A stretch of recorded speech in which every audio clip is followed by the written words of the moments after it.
What is generative art? And as nearly always, here's the short version. We often think of art as an artist who then creates a painting with their paintbrush or various tools. That could be clay, pencils, or whatever. However, with generative art, the artist creates some instructions which could contain a variable element, and then someone or some people or some things will then follow those instructions to create the art, and that is generative art. Hi, my name is Catt. I'm a generative artist. I produce work both digitally and physically using a drawing machine, and I thought I'd make a quick video about where generative art is at the end of 2022. So I've broken this down into a number of sections, and you'll find those links below. As an experiment, I've also done a text-based version of this, which you'll also find linked below if you prefer to do things at your own pace. But for the moment, let's go shopping.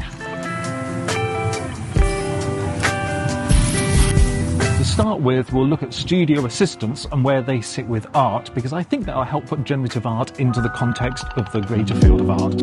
We're going to look at instructions and people carrying out those instructions. If we go way back in time to the old masters, you would have apprentices or pupils who would do quite a lot of the groundwork on a painting for the master to then come in and finish off. Rembrandt, for example, was a student for several years before becoming a teacher themselves with their own apprentices. To start with, an apprentice would be set the task of painting in the backgrounds of a scene. They were trusted to do, like, the sky and some hills, but as the apprentice improved, they were asked to do more and more of the foreground work. At the end of an apprenticeship, the student's work was often indistinguishable from that of the master which they were learning from, which obviously led to some interesting situations. So we have this idea of an old master painter painstakingly producing one work after another. Well, the reality is it was more often like a factory where 80 or 90% of a painting was painted under the guidance by studio assistants and the pupils, with the final touches being added by the artist. You would have artist, instructions, assistants, artwork. Bridget Riley would conceive and design an artwork and then have one assistant draw out the lines and then another paint in the black and white and obviously later colour between those lines. Bridget would then sign the artwork down the side, and that became an original Bridget Riley artwork. So, two more.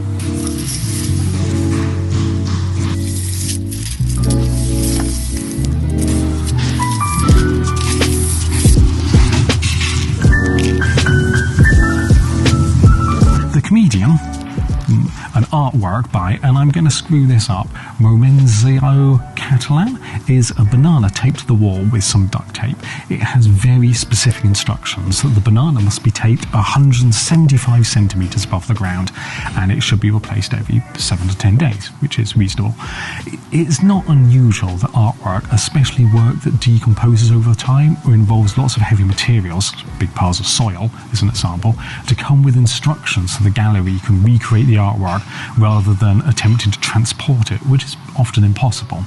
In the case of The Comedian, what's actually for sale is the certificate of authenticity and the instructions, and I'm going to call that a certificate of authenticity the certificate of ownership now and then, because I can't easily pronounce authenticity. Anyway, those instructions and the certificate come together, but we'll come back to this one later. The last one I want to cover, which is closer to our generative art, is Damien Hirst's spots. Damien's studio assistant at the time was a wonderful artist called Rachel Howard, and Damien's instructions for creating spots was roughly use household gloss paint and never the exact same shade twice. So here the instructions were allowing for an amount of variance of the final result, which is up to the person painting it. He's not specifying the exact colour, just that they need to be mixed so you don't have the same shade of, say, yellow appearing more than once in the painting. Hirst has this to say of Rachel: the best person who ever painted spots for me was Rachel. She's brilliant. The best spot painting you can have by me is one painted by her. The interesting thing here is that Rachel could create a spots painting in the studio and it would be given a certificate of authenticity. But the exact same person, Rachel, could go home, use the exact same materials, household gloss paint, follow the same instructions, never the two shades twice, and create arguably one of the best spot paintings, and it not be an original, because it doesn't have that certificate of authenticity, the certificate of ownership, that makes an artwork genuine or not. We're going to touch very briefly on information theory now, and it'll be fine. The particular aspect I want to cover is the transmission of data. It's easier and faster to transmit the instructions to make some artwork than it is to transmit the actual final artwork itself. The instructions to generate 1,000 artworks is easier than shipping 1,000 artworks. Say you have some cloth made in Italy in the early 1800s and you need a lot of it in England. Well, there's a time and cost associated to transporting all that cloth. However, instead, if you have a jacquard machine which is connected to a loom in Manchester and you transport the punch cards or the instructions from Italy to England, then you can create all the cloth that you need to the Italian designs as and when you need it. Interestingly, if you shuffle all the punch cards and if you rearrange the instructions, then you'd get a kind of a remixed versions of all the patterns.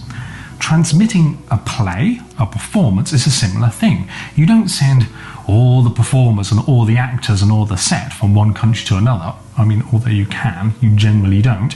You transport the script or a piece of orchestral music, the sheet music, the instructions are sent, and then the final piece is performed by a whole new orchestra.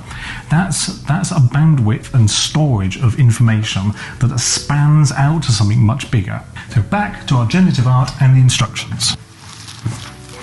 So we've established that having an artist create instructions and then someone or something else executing those instructions is a well-established method of creating and transmitting and transporting art.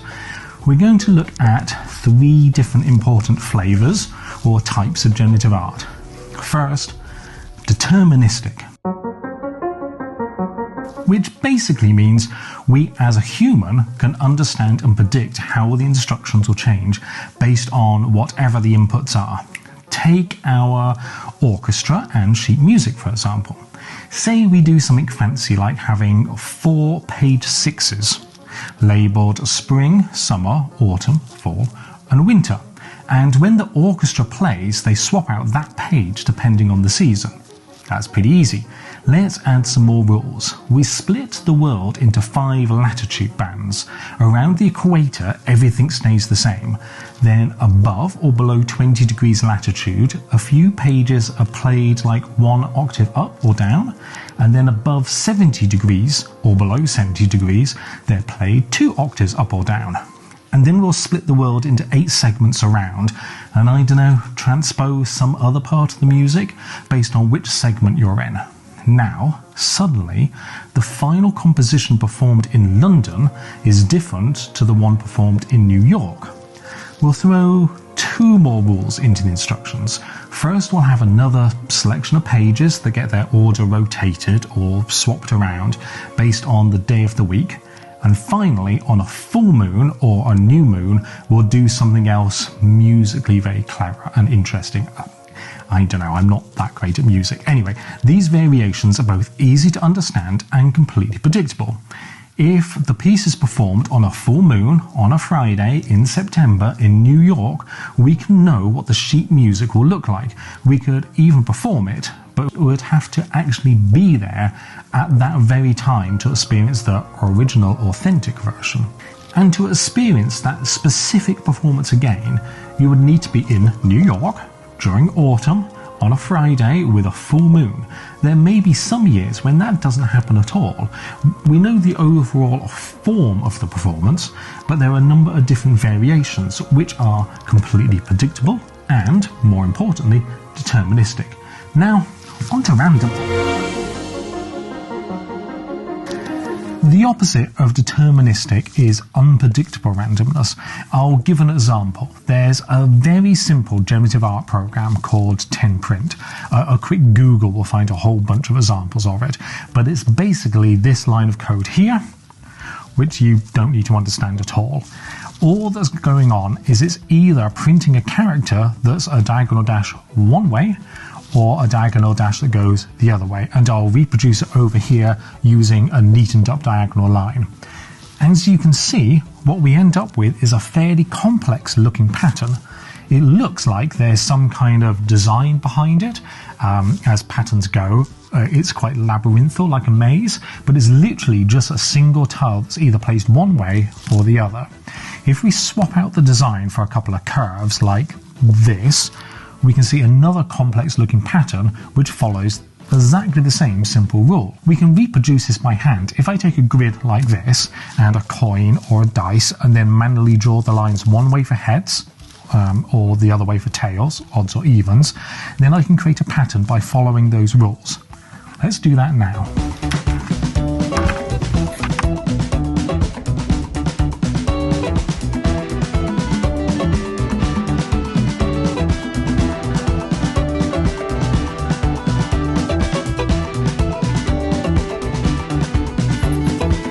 Now, all of these obviously belong to the same group.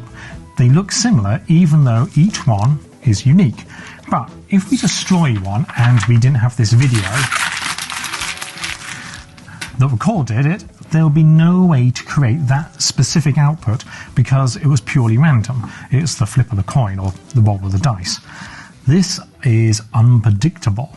And that brings me on to deterministic random, which sounds a bit odd and it's easier to demonstrate than explain, which I'll do in a moment.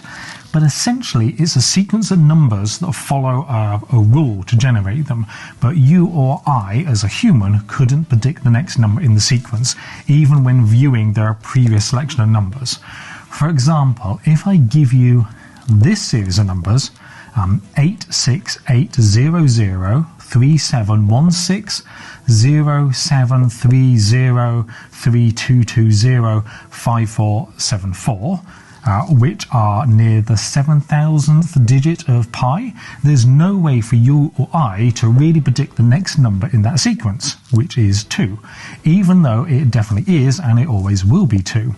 Next time you see the sequence, then you'll know that the next digit is 2. But now we're stuck on the one that follows that. It's unpredictable by you or I, but it's completely deterministic and is always repeatable. So together, we're going to do a bit of generative art based on these simple instructions. Get an iPhone and switch your calculator so it's horizontal. Then think of a number between 1 and 99, not including 10, and then hit the pi button, multiply it by the number you thought of, I thought 23, and then take the first 13 digits after the decimal point and just write them down. So we chose 23, and the numbers are 2, 5, 6, 6, 3, 1, 0, 3, 2, 5, 6, 5, 2. It's got 13 digits there, and then we're going to go even one way and then odd the other. So even, odd, even, odd, odd, even, odd, even, odd, even, odd, even. And we're just going to loop over that, filling in this grid. So let's do that now.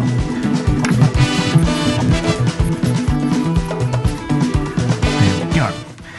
And now we know 3 things. One is that if this got thrown away or destroyed, I could repeat the whole process and end up with exactly the same thing again. So let's do that. I chose 23. Follow the instructions. Pi multiplied by 23 equals not.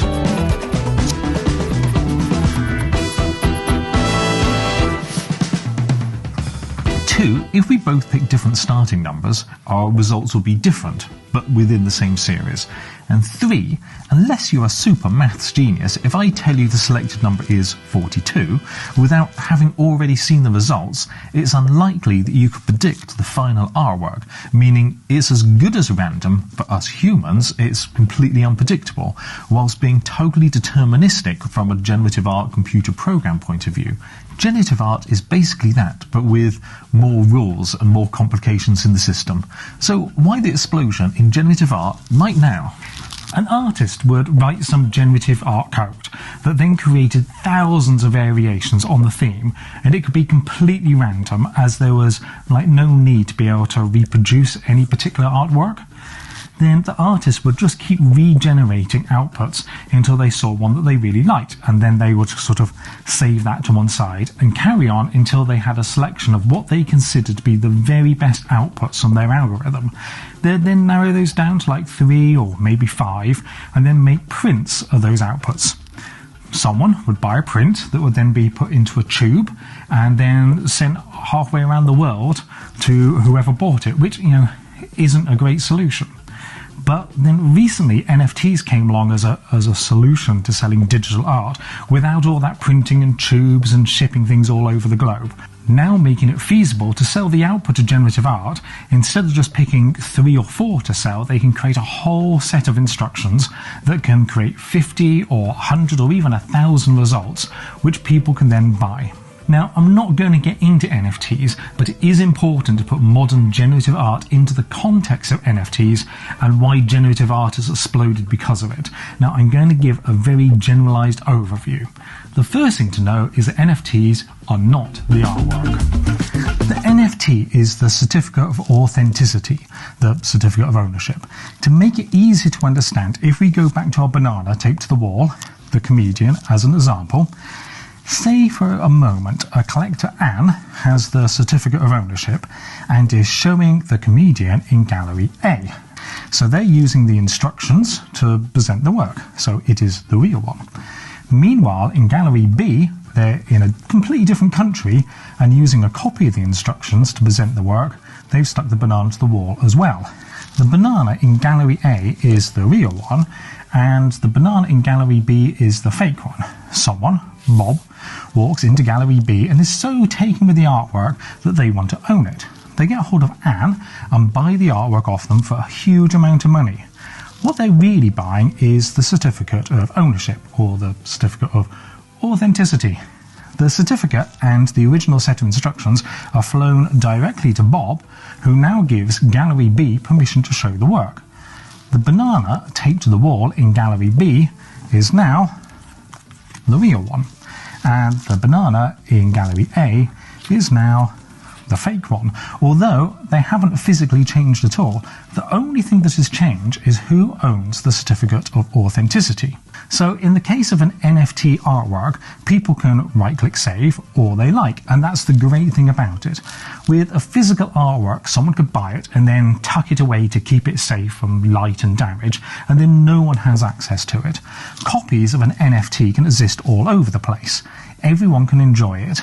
But if you care about such things, and many people don't, one person owns the artwork because they are the only one with the certificate of authenticity, certificate of ownership. The NFT is the certificate that says who owns the artwork. It's not the artwork itself. Okay, back to generative art. Let's have a look at fidenza, for example. This is a generative art project by an artist called Tyler Hobbs, and it came in an edition size of 1000. Before the project launched, the artist showed a selection of examples of the output so people can see what the overall style of what the set of instructions the algorithm can produce. But no one knows exactly what they'll look like until they're actually created.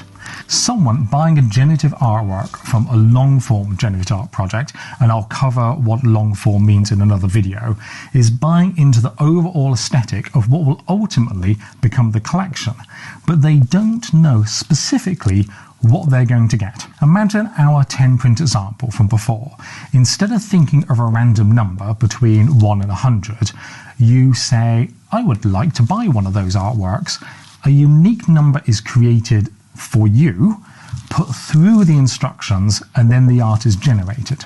Your NFT is the receipt, the proof of purchase, the certificate of ownership, and also contains your unique number. At any time, you can feed that unique number into the instructions and then regenerate the artwork.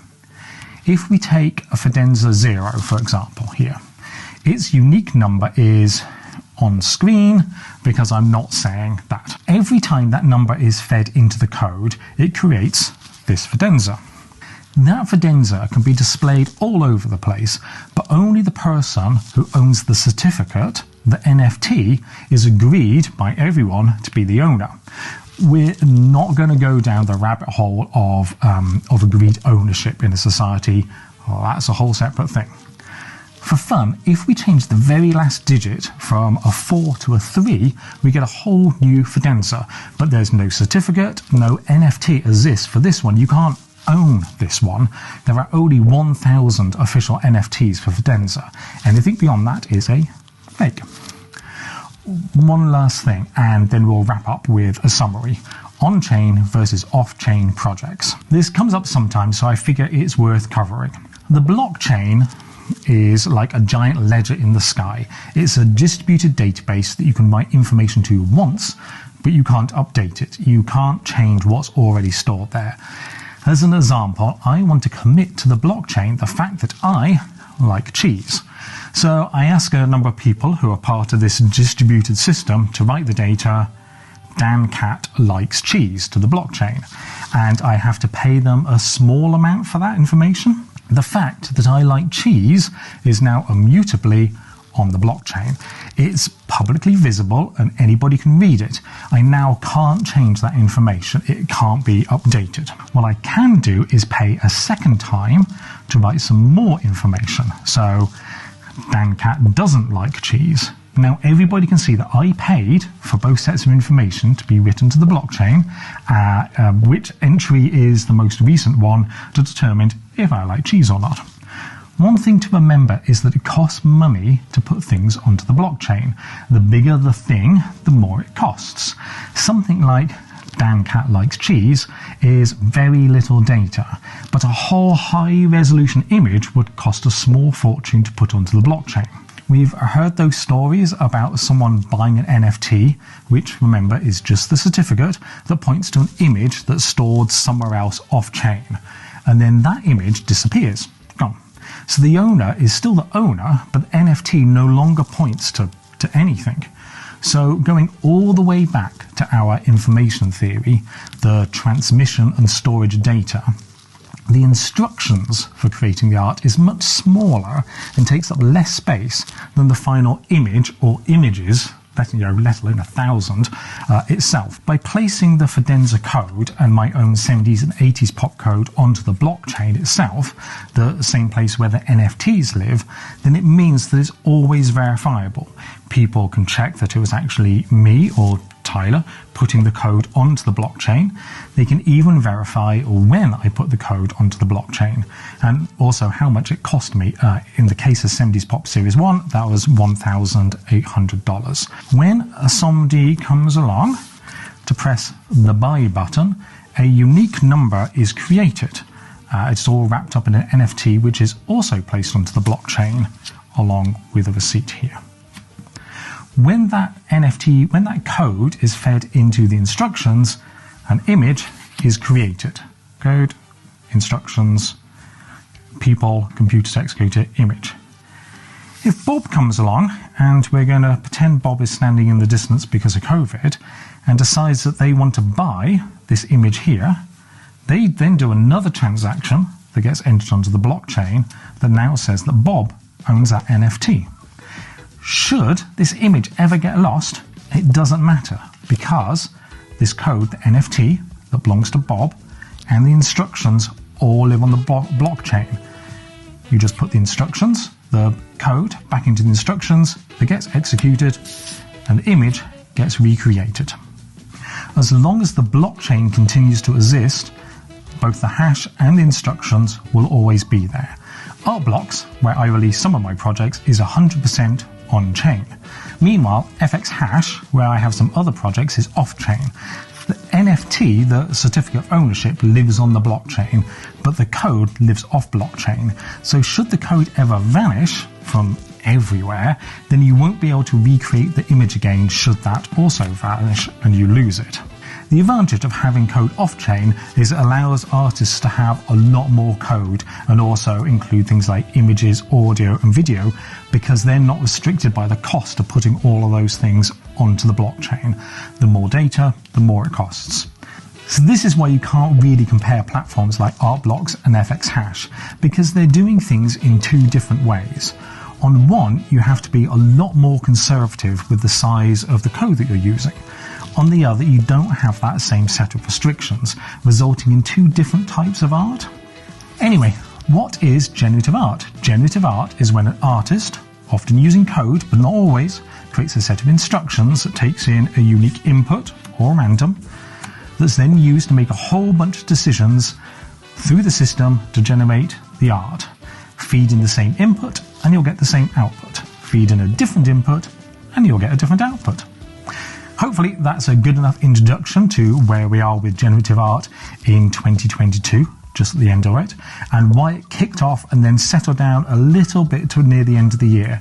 I'll probably do an update on this in mid-2023, when it's likely to have all changed again. Subscribe if you like this sort of thing, hit the like button if you found it useful, share it with people when they ask, hey, what's generative art? Show it to your students in a class so you get half an hour off and then get them to do their own version of the 10 print instructions or come up with their own set of rules for their own generative art.